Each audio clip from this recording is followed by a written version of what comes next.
Ladies and gentlemen, I am bringing you another set of matches. This time it's between Neblime and a newcomer, TheNightFox. Let's see what he has in store as we go to Axiom. Neblime in the top right. TheNightFox. Wait, what's going on here? Neblime is in the bottom left as Protoss, and TheNightFox is in the top right as Zerg. There we go! We have some typing here. They must have been... Oh, I guess they're just talking about Neblime standing in there. Anyway, the main thing that I wanted to cover here is the fact that we do indeed have a new player. He's been maining Zerg so far. And depending on what I see here, we'll see how I feel about, inducting him into one of the particular classes of Cosmonarch that we have. I don't know if you guys have tracked this, but in Cosmonarchy, which is, of course, the future of the RTS, but more broadly speaking, or more specifically, the largest project, most grand-scale, ambitious project ever made within Starcraft 1, and clearly reinvents it into something very different, and I would argue better. Nonetheless, we do have a very different setup here for how the stuff works. So we have different rankings, essentially, and normally you would see like S rank, A rank, B rank, or whatever in ladders. We don't have enough people to do a ladder, per se, because we're still growing, for sure. But something that we are thinking about is like ways to inspire more growth from our players, and so we have different ranks for things. And hitherto, we've just called them Class 1, Class 2, Class 3. They are still numerical in terms of being, 1, 2, and 3. But now we have Class 1 is Sovereign, of course, a reference to the Star Sovereign. Class 2 is Aspirant, which is, of course, a good word, but also a factional Terran unit. And then Class 3 is Hotshot, which is also a factional Terran unit, but, another case where it's like, oh yeah, you're just starting out. And actually the tier of unit that they are is kind of relevant. So I think that's pretty neat. Maybe we would think of Aspirant as, maybe we replace that with something else, but I like the idea of Aspirant anyway. And, it's cool. I think it's cool. It works out. So is NightFox going to be, an Aspirant? Is he going to be a Hotshot? Is he going to be a Sovereign eventually? I feel like there's certain players who could get the call up for that, depending on if they want to put in the practice and continue doing their stuff. I'll talk a little bit about the builds now. We've got the hatch coming up here, hatching for the TheNightFox. He is going to go ahead and finish up his pool. We've got a Legionnaire marching across the map here. I would say his weakest race is definitely Protoss here, our champion of Ascension number 7, Neblime. This is going to be a lopsided match, I would assume, but he's playing all the different races.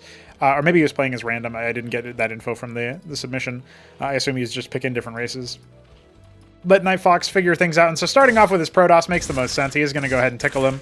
That is going to force all of the workers to be pulled. No worker death just yet. A little unfortunate there. But he's causing kerfluffles and showcasing flash shielding for us here, where after not taking damage for 2 seconds, the Legionnaire will start regenerating shields. There's a worker death, but here are some quasis. In fact, 2 pairs of them. So the Legionnaire will indeed be hunted down in the corner. See if he can race car around and escape. Looks like maybe he'll be allowed to. Some stutter stepping would do wonders here, but not really the biggest of deals. Actually, this Legionnaire should die if it goes down the ramp here, but it's a subtle thing. Neblime arcing down here instead of allowing his unit to go up is actually really deliberate, because as long as he maintains on the same height level, the quasis can't catch him. If he arced up here, then these quasis over here would have gained a range advantage onto that unit. That would have definitely made the difference. Now this wounded Legionnaire, unlikely to do too much additional work, but maybe it can, deny a base or something. In fact, it looks like it was initially arcing towards that 3 o'clock location. But there's enough quasis here that even though there's no Zeths to catch the Drakiden, it does feel like, you can still sort of contest this. He's actually going to go ahead and start burrowing some of his units. NightFox has an idea. I like the burrow micro as a concept, but he's over burrowed in some cases, right? Legionnaire does indeed get completely slapped initially, and this is a situation where obviously the range advantage is in favor of the Drakidens. That is something that you're going to have to factor in. We have a Circuit going to be made out of that Kagrant. Nexus coming out just now for Neblime, who's still on 2 gates. If I had to guess, I would say this is probably the game where the NightFox will be the most competitive, where he'll really be able to stride his stuff. And it's worth noting that he's already wounded many Drakidens. He's fighting an uphill battle with only quasis, but he is indeed making the circuits. I think this one is a little bit poorly placed. Definitely could have been putting that a little bit further forward, even before this Kagro spread because of that. Gonna go ahead and he was trying to do a little bit of a surround there. Obviously, the backline Drakidens are the ones that are taking the most amount of damage. And so they've already fallen down. But you can see we've got 6 Drakidens pushing in. I still don't think that with double circuit you can break this. I mean, even though this first one in the way back isn't really well placed, ironically, it's actually stopping a run-by, so it works out okay versus only Dracodon. It's just if there were Zealots in this mix, you would definitely just charge that and take that fight. Especially if you had saved that Dracodon that did end up getting sniped. So, on a Needle's Edge, but Neblime not exactly a Protoss player to punish that. Instead, putting down a Warden and an Embassy, so he's going to keep things going from there. And again, if we're just talking about beginners, you know, the TheNightFox is still relatively new. He's played a lot of games since then, so he has some idea of what all the races do, I think. But the fact that, I guess, like, the big delineation that you would say is if you see Legionnaires being made, Quasilisks can do very well versus that. But obviously, anytime you're losing a range and mobility battle, like versus Dracodons, where they're kind of even mobility with the Quasilisk, maybe a little bit faster, but also definitely a bit more on the...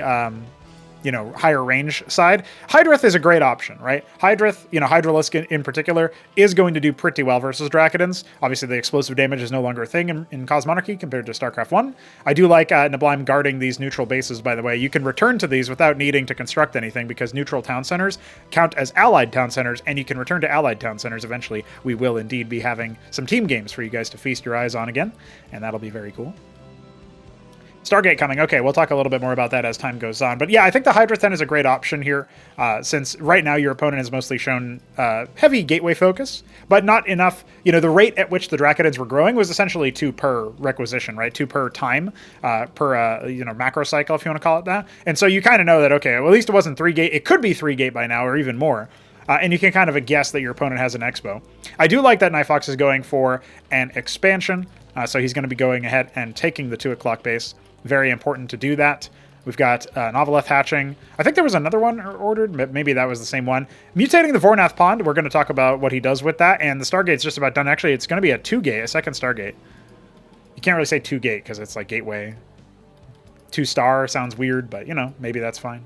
Now, I don't think that Neblime can really do too much here, but the Vornath Pond is going to be instrumental in upgrading your Zeths into Vorvs. And then with the Vorvs, you can rely on the Quasis to dish out a lot of damage to these Legionnaires. Now, the angle or the fight wasn't really responded to super well, and so you should absolutely be collapsing on this to sort of bait out the fact that, hey, the front line is over here attacking the hatch, and, you know, where's my Hydras, where's my Zeths? Trying to split those out into a separate location. When you group select, you can see you can just control left click to select only the Hydras, and you can control left click to select only the Zeths. So that's something that you can do for improved, I guess you could just say unit handling. But look, the Legionnaires are the only things really wailing on that hatch, and they get melted by the Quasis as well as the Hydras. Now you've got workers spawning over here. You can go ahead and drop a couple of Kagrants if you want to. Witness is going to spy on him. I'm not sure if he's going to notice that. That's what the Ovileth can be used for. And the Vornath Pond is done. What's the response? Now we do have double Panoptis here. And the Ovileth is going to go ahead and scout this out. At least it'll scout out the Panoptis. You know, when you see this unit, it should evoke memories of the scout. And so you should be able to say, okay, that's probably what that is. But actually, okay, only now is he going to go ahead and take a look at that. So the Panoptis will go ahead and get that kill. But that will be enough to confirm Stargate tech. We're actually going to see some Nathracors out. TheNightFox did comment about the Nathracors being pretty good for harassment. Maybe he'll notice the Witness moving around now, and so the Kagrant coming down. I thought maybe that would be an eye roll. It's not. And we, of course, have some Nathracors hatching.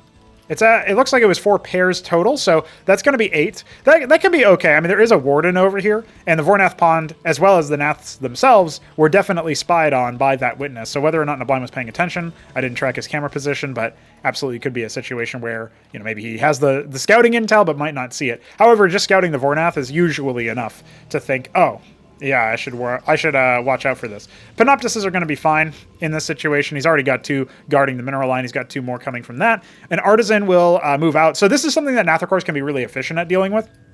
Are these on an attack move? No, they're not. So they're actually going to skip the Artisan here. But that's a pretty big deal here. So you're going to see not really too much get done here, but he does, hey, he has the critical amount, or had the critical amount to one-shot Scribes with that. It's just that it falls away pretty fast. So he only ends up killing 1 worker, losing a number of his Naths, and only has 2 left. But those 2 can still bully this Artisan. So if he's going to go ahead, and it doesn't look like he's going to attack move, so will he pay attention? No, it looks like he had his camera over here, so now he knows. Okay. So he's going to see if he can attack this. But the Panoptists are here to respond. Neblime is going to lose the Artisan anyway, which is a little bit unfortunate because that's 50 gas down the drain. But, you know, it started to pay for itself a little bit here. We got some I0 cores coming out. When you see the Panoptists, I really like NightFox's advanced positioning here with the Hydras. Obviously, the Witness is going to scout this out. We don't have anything in the main. We have one Spraith. We've got a Kagrant that's not mutated. Not really many resources in the bank either. 10 Hydras now being put together. A Witness in the middle of the map, very well placed by Neblime. Just some pretty good general map control. Engram and Warden, and Matrix, actually, a full suite at the third base here. So that is obviously going to be a little bit punishing. So trying to contest the 7 o'clock, and we do indeed... He must have trapped a scribe somewhere. I'm not really sure. Okay, he's trapped him in the bottom left. So that's how he's, you know, forcing the magic box technique there. The same thing as you would do with mutas with a burrowed unit or an overlord in StarCraft 1. Artisan moving to the right-hand side. When you see that your opponent is trying to do this, I mean, Neblime's being a little bit careless with not actually retasking it because you can't task this over the Fog of War currently. That is something we would like to fix, but until then, you know, something to keep in mind. More action in the middle of the map. There's 8 of them, and he's focusing down the I0 cores, which, you know, to his credit, is not a bad move per se, but definitely, you know, an interesting choice considering the Hydras are going to be the main threat. Now, versus this, right, one of the things you can absolutely try to do is amass a horde of Skiths, but really... I would argue that it's probably better to go for another base, which we do see that the NightFox is going for here at 3 o'clock. Panoptists can pressure this, so the fact that it's kind of naked is a little awkward because it will probably get sniped down. But if you try to play a little bit reactive here and then go for tier 2 into, you know, Vithralisks from the Tethvith Swamp, which you evolve using the Hydrath Den, that Avaleth not going to end up progressing any further, but maybe that little bit of distraction will be enough to save this hatch. Because Neblime is going to have to commit to it. Yeah, he's just going to fly over here. He's not going to go ahead and fly back in. Maybe see if he can pick off some quasis. Some nice shots there. Artisans, meanwhile, continuing to return resources. That's what that sound effect is. And so, yeah, like, normally I would want to pressure, but you can see Neblime has some pretty good setups over here. And, you know, it's going to be hard to get into here without aggroing the units in the rally point and then getting drawn into the third base. So you don't really want to attack 7 o'clock right now. You want to be able to, if anything, you'd want to attack the natural if you could. And definitely you want to try to contest the move-outs of the Panoptists. I actually really like 12 o'clock being taken here because even if it gets stopped, it's still going to be something that you can just cancel. And it looks like he won't cancel it, which is a little unfortunate. But at the very least, you know, he has an advance warning that more and more of his Hydras are going to be necessary to protect his natural, which actually he's already got some Hydras from earlier. So this advanced position here, as long as his reaction time isn't too bad, should definitely give him some advantage. And he even has some leftover units that are not being brought over at the A move that are actually going to intercept that attack. So now if he were to collapse on the 7 o'clock base while the Panoptists are elsewhere, this could be a nice opportunity for the NightFox to get some good frags. The problem is, I don't know if he's going to pincer this army. That would be the move here. Yeah, looks like he's going to go ahead and error correct now. Panoptists is retreating. There's 12 of them, so they are going to be a pretty big force to be reckoned with. Nonetheless, I really like this attack, this collapse. It does still wipe out most of the ground army here. Only a couple more units coming out of the gateways and still left over. But now the Panoptists are going to wreak havoc on the reinforcement lines, and I think a good number of those were actually workers, which is a little surprising. Nonetheless, we still have a pretty scary force. If he goes ahead and attacks the natural right now, he can pop this engram before the Crucible can really do too much. Actually, it's out of range of the Crucible, even better. So he should pop another pylon with that force, and that would completely depower the engram, although not the Warden. It looks like he's a little bit sworn off of that, and the Acantor has been revealed, as well as some high ground defenses being constructed. So if you scout 6 o'clock and cancel that, that would be something. Of course, NightFox is not currently aware that that's happening. We've got double Golem and double Exemplar coming for our Protoss player. So the Exemplar is crowd control versus ground only.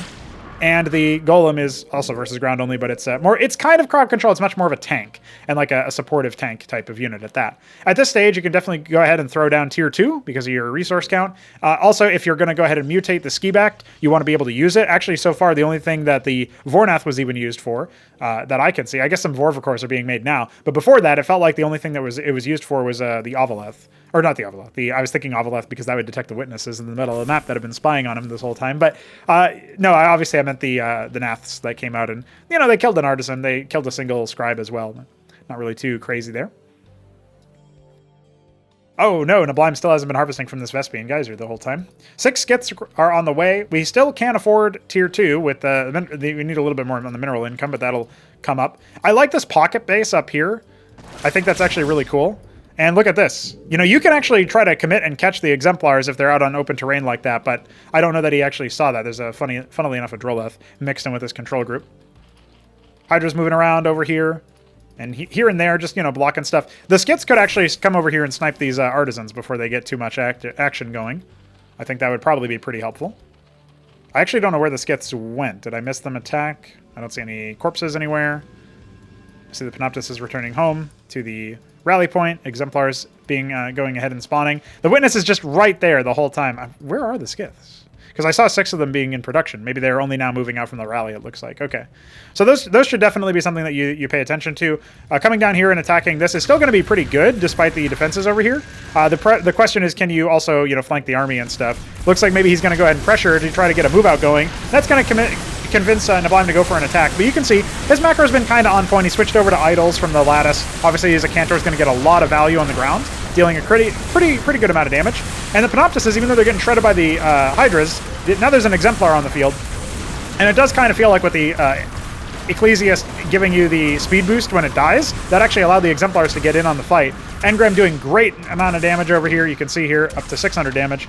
And that is going to clear the deck over there. We got a lot of Nathracors as a bit of a pivot. That's kind of an interesting idea. I don't mind the idea of a sort of air switch up. It looks like the skiths weren't, at least those skiths in particular, were not part of that fight. And I do think that, he's thinned the ground force pretty considerably, and there's only, 3 wounded Panoptises left? Instead, it's all Exemplar now, which means if you pop those Panoptises, you can transition into an air-focused army, kill the Acantors, very slowly kill the Exemplar, and you'll be in for a pretty good spot here. Now, he's going to try to hold out on this 3 o'clock base. And he has obviously taken the 10 o'clock over here. It's not very well saturated. That's also where 14 Naths are laying around. Got some Gorga cores coming. I did see the Zorka Shroud go up when the 3rd base was first contested way back. Neblime might have set his sights on 2 o'clock, but his units are kind of in disarray. If this was something that was aware, okay, that artisan is going to go ahead and get bopped. Some more units popping in the middle of the map here. Looks like maybe only one of those idols is going to go ahead and escape with its life. Maybe 2 with very wounded HP. If only the TheNightFox was aware of this, he could send his skiths to attack that and at least harass it, maybe force to try an attempt to save. Here come 14 Nathracors. They are going to pop in here and depower the pylon. That's going to stop any sort of would-be movement, but unfortunately there's an Exemplar there to deal splash damage to the stack. But look, it's summoned the air units away. This Acantor are going to go ahead and die without contributing too much. The Exemplars, I mean, the Skithercores have done their job versus the Engram, but we need to see more and more units be sent in. Unfortunately, there's still a nice line here from Neblime. Still plenty of action. Artisan harassing the 10 o'clock base. That's pretty funny. These ones still going strong over there in the reservoir.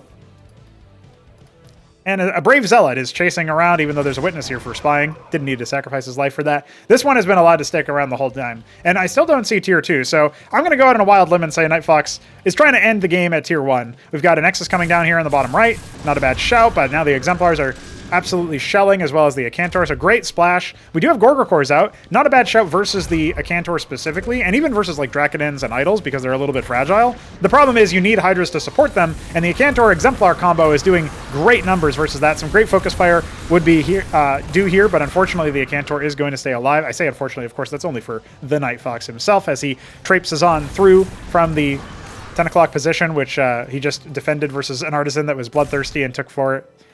Kills away. It looks like maybe one Acantor did die. No, maybe this is the same one. You can see here it's done 3k damage. Just to give you an idea of how much value Neblime has been getting out of that unit. The Golems are going to go ahead and get melted. Looks like a couple of units are getting popped in the meanwhile, but up to over 4k damage from the one Acantor. That shows you how much how much value you can get if it's not focus fire. But the counterattack that's hitting bottom right is actually going to be really, really nice in the TheNightFox's favor. But however, I think it's pretty clear he has not contained his opponent well enough relative to how many bases that he himself has taken. These Exemplars are going to mass up and wipe out this very, very highly saturated 10 o'clock base. 12 o'clock being set up it feels like a little bit too little too late. And again, I think the biggest thing though, say what you will about the amount of expansions. I think TheNightFox did a pretty good job overall. He could have added more hatches, for sure, since his mineral float is pretty high. And he also absolutely could have put down an Iral Iris. But for his first game, I gotta say he's hanging in there versus Neblime, who obviously is a high experience player. I would say the main thing that you gotta watch out for with him is that even though this is not his best race, in fact, I would argue it's his worst race, he still knows what units are powerful versus Zerg, especially considering he played versus Mystery Meets Protoss a number of times, and it has been playing Zerg earlier in the tournament, or earlier in the saga, if you will, and most recently as well, versus Hamster's Protoss. So he's got practice in the other side of the matchup and kind of knows what to make in favor of, killing a Zerg, particularly if the Zerg is still at tier 1. And yes, TheNightFox is indeed saying that. I would say, honestly, I don't think this is his first ever PvP match.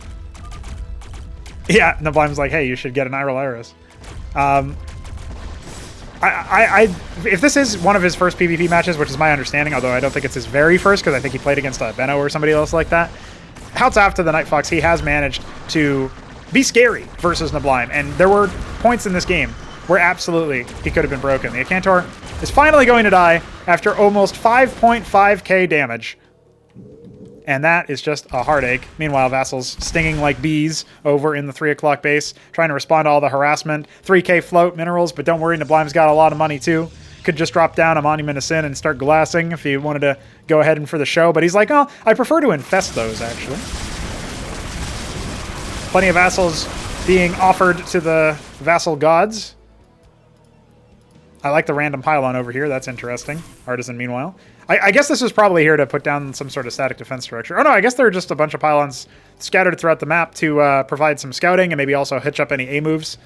It's actually not a bad idea because they're fairly cheap. So you can throw them down and then you'll basically have access to some idea of like, oh, my opponent's going to try to attack into me or what have you. A lot of orbs being made. Do we still have no eye roll? Okay, the eye roll is actually almost done. There it is. Eventually I want to play like a little sound effect when tech is finished. Probably like have little chimes and stuff. That'll only be for the witness player and for the replay viewer. Yeah, I should note all the minimap pings that you've seen in this game are through the replay UI only. So it's not like, you know, I mean, you get a replay or you get a ping when your units are under attack, but you don't get a ping when you attack your enemy's units, and you definitely don't get a minimap ping when they put their tech down. So that's definitely only there. Some APM focus down over here, and then he realizes, wait, I can just kill the Spray. They're going to counterattack with more Vassals and more Exemplar over here at the 3 o'clock base. It's going to force the hand of the TheNightFox as he attempts to charge on forward with a horde of Tier 1 Zerg. And you know what? All things considered, he's actually doing pretty damn well for himself. He is going to go ahead and clear that out. Here's an Anthelion, and there it goes. Not actually going to be able to do too much without any support. That kind of shows you that that unit is very much a specialist type of unit. Vorvacor's overpowering the attack rate, the very slow attack rate, mind you, of the Architect. This Nexus will indeed fall, but 3 o'clock is all dead. Vassal's just moving around, trying to mow down everything. Got some units decolliding as they pop out, and a lot of workers have indeed died. We're down to 37 Droleths compared to 136 and counting Scribes and Artisans. Aquifer will fall, but the Exemplars have withdrawn, and the splash is going to be more than enough to deal with these Hydras and clean them all up. And I think that might make the TheNightFox realize, yeah, the writing might be on the wall here, all things considered. He's lost all the workers at 3 o'clock. He has set up this base down here at 4, which is pretty funny since 5 is already being taken by Neblime, ever the Expander, also taking 10, which is really good. And yeah, the TheNightFox is going to go ahead and call it GG there. Neblime will go up 1-0 in the set. And honestly, I'm almost wondering, even though, you know, I don't know how the other games shape out, but for a one-and-done situation, he did pretty well for himself. There's a lot of things that he can improve upon and do better, as particularly with regards to the tech familiarity. And honestly, even though there's like some micro flubs and definitely some macro misplays or whatever where he's like got a lot of big mineral float, I think that naturally happens when you're still learning the tech tree and figuring things out. So I'm not going to be too critical of anything that I saw in this game. I do think that the, you know, not ever contesting the reservoirs is another meta. Like, I wouldn't say misread. It's just like you didn't understand how that worked. So the Artisan returns without needing a nearby town center. And so when you see the Artisans be pushed over to those reservoirs, what you want to do is try to contest them with, you know, one Paranaths or one Skith or whatever. And actually, I think in that version of the map, if I'm not mistaken, but maybe in a later version, I tried to move the reservoir a little bit closer to the edge so that the Artisan would have to be a bit more contestable by your rank and file, you know, ground to air units. Although I think Tier 1 Zerg still struggles with that. But again, you can go for the Ski-Backed for the Skith. You can go for the... oh, by the way, the Scythic dealing splash damage is one of the reasons why you might consider them versus air units that are stacking. Like in a ZVZ matchup, if you see a lot of Nathricors, you would go Skithricore eventually for that purpose. Or maybe you could just like chain together a bunch of Quasis and try to escort them that way. Like, it's not a requirement that you go Skith, but that is an option. Definitely an option versus Mass Vassal and stuff like that. But I think the biggest death knell for the TheNightFox was the tech timing. So if you got some feedback for him, you can leave it in the comments below. Maybe he'll drop a comment as well, identifying himself and saying, hey, it's me. And, you know, I'm much better at this game now because I've been playing a lot more. And if you want to improve like the TheNightFox, if you want to play like the TheNightFox, or maybe even play like Neblime, well, hop into our Discord server, give us some games, and let's see what's coming up the pipe.